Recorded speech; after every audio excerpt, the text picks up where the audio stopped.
Even before Russia's attack on Ukraine in late February, the need for international food aid and support was already at alarming levels. Countries like Yemen and Afghanistan, having been plagued by conflict for years, were facing shortages and a humanitarian crisis. But now, the world's newest country is bracing for potentially worse, becoming the latest indirect casualty of the conflict in Ukraine. The World Food Programme says it is suspending food aid to 1.7 million people in South Sudan, citing critical funding shortages. Currently, 60% of the population is grappling with severe food insecurity. The dwindling aid money comes as wealthier countries divert their resources to Ukraine, which has been fighting off a Russian attack for 4 months. Adding to the shortfall from global donors are soaring prices for fuel and food. So, can the international community find common ground to help the most vulnerable nations while still keeping its commitments to Ukraine? To discuss what help South Sudan could need, joining me now from Geneva is Mukesh Kapila. He is the former director for emergency response at the WHO. And from Istanbul, Elem Eyrice Tepeciklioğlu. She's an associate professor at Yaşar University in İZMİR. Welcome to Straight Talk. It's good to have you on the program. Elem, how will this decision affect the lives of 1.7 million people who are facing severe food insecurity in South Sudan? And how dire is the situation there? Well, as you have noted, that it will increase the risk of starvation for nearly 2 million people, and 2/3 of the population already face food insecurity. You know, coupled with this humanitarian crisis, there are several environmental challenges as well, because the country faces climate shocks, including recurrent floods and droughts, and this is also coupled with the implications of the COVID-19 and the increasing food and energy prices worldwide. So they only increase the humanitarian crisis in the country, and urgent humanitarian action is needed to save lives in the country. So Mukesh, what could you tell us about the timing of this decision, which is coming at the right dangerous moment between the harvesting and planting periods? What will that mean for millions of people, and do you believe that they are being abandoned?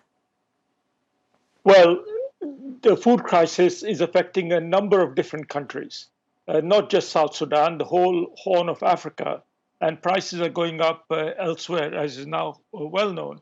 So humanitarian organizations have a very tough task ahead of them. How do you decide on matters of life and death? How do you play God under these circumstances? And unfortunately, the poorest, most vulnerable people in the world, whose voices are weakest, like the voices of the people of South Sudan, inevitably they come worst off.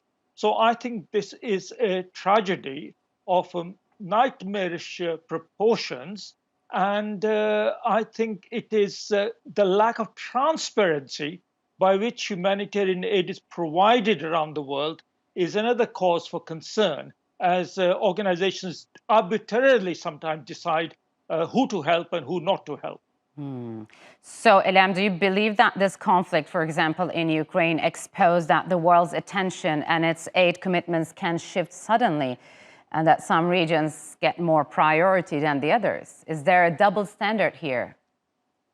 Yes, well, it's not the first time, that African people were exposed to such discriminatory policies, be they in aid policies or refugee policies, and how African people, you can remember that how they were treated when the war erupted in Ukraine a few months ago, and how Western media outlets framed this conflict in a very biased way, in a way to compare the crisis in Ukraine with that of other conflict zones, including those in African countries. So the decision is, of course, related with the increase in food prices or energy prices, but it is also related with the shifting priorities of those multilateral aid organizations. While there is a war going on in the middle of Europe, it is very possible that more and more resources will be allocated to elevate the humanitarian crisis in Ukraine, but this might also divert their attention away Yes. from the other crisis zones in African countries as well. So, Mukesh, you've mentioned the lack of transparency for many international or global organizations. We talked about the food prices, soaring energy prices, reeling effects of COVID-19. But is the Ukraine crisis the only reason that pushed these global food agencies to shift their focus or attention from Africa to Europe? What are the other underlying reasons, let's say?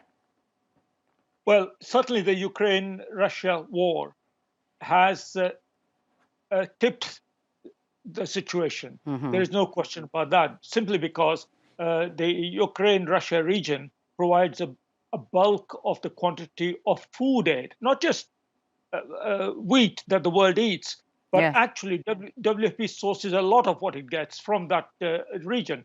And inevitably that has affected the food basket, wherever it might be. So what the humanitarian organizations like WFP have to do is to try and predict where the needs are greatest, not just now, but where they're going to be greatest in the weeks to come. This, of course, we have many, many statistics and metrics for measuring the world's misery. But in the end, it boils down to a fine judgment on deciding whose suffering is most deserving at any one moment in time. And inevitably, I'm afraid that means trade-offs, which at many levels appear unjust and unfair.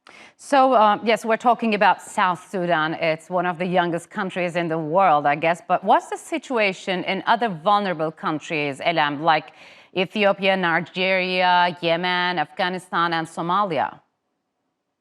Yes, well, the UN recently warned that 750,000 people are facing starvation and even death in other parts of the world. This includes Ethiopia, Yemen, South Sudan, Somalia, etc. Sahel countries also face several environmental, security, and humanitarian challenges.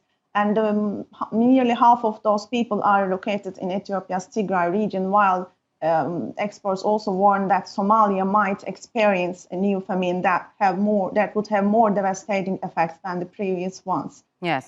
So yes, the focus, the shifting priorities towards Ukraine might divert the attention of those multilateral organizations and external donors from those other crisis regions. And I'm afraid that the other aid agencies might follow the course and focus on only a few parts of the world. So, Mukesh, what happens if this crisis isn't dealt with properly? Are we likely to see another wave of refugees if those countries aren't helped, which the European Union is scared of a lot? We know that. And do you believe that Europe is taking this situation seriously or is too preoccupied by the Ukraine conflict? I think Europeans are too preoccupied with their own neighborhood, not just because the war is in Europe, but simply because the effect of the war in Europe is now being felt in the pockets every day of people all around me, where I am in Europe. So that's one factor. The other factor is that, quite honestly, there is a degree of aid fatigue around, because we have had these droughts and famines repeatedly for some time to come in the same neighborhood. And also the causes of food insecurity are not just climate change or drought. They're also a persistent insecurity. South Sudan is a rich country. It has only 11 million people. It's a vast country. There's no reason why it cannot feed itself and indeed feed others if it were to get its own act in order. So food aid is important to save lives, but it is not a solution. And I really think the world needs to engage with the solution, including the African Union, which quite honestly is doing next to nothing other than just bleating and crying for food aid. Yes. So it's a disgrace that African Union and the political elements of Africa are not engaging with and making the humanitarian crisis worse because of the insecurities going on in a number of countries, not just South Sudan or Somalia, but also in Ethiopia. So, Elem, Turkey is one of the largest donors to the World Food Programme, of course, compared to its GDP. How has Turkey been helping people in South Sudan? And is there also a risk that the Turkish Red Crescent could suspend some of its aid to the country due to lack of resources? Turkey has been providing humanitarian aid and development assistance to South Sudan since its independence, and the country has already been among the largest recipients of Turkish aid. And it is estimated that so far nearly 500,000 people, South Sudanese people, have benefited from the Turkish aid.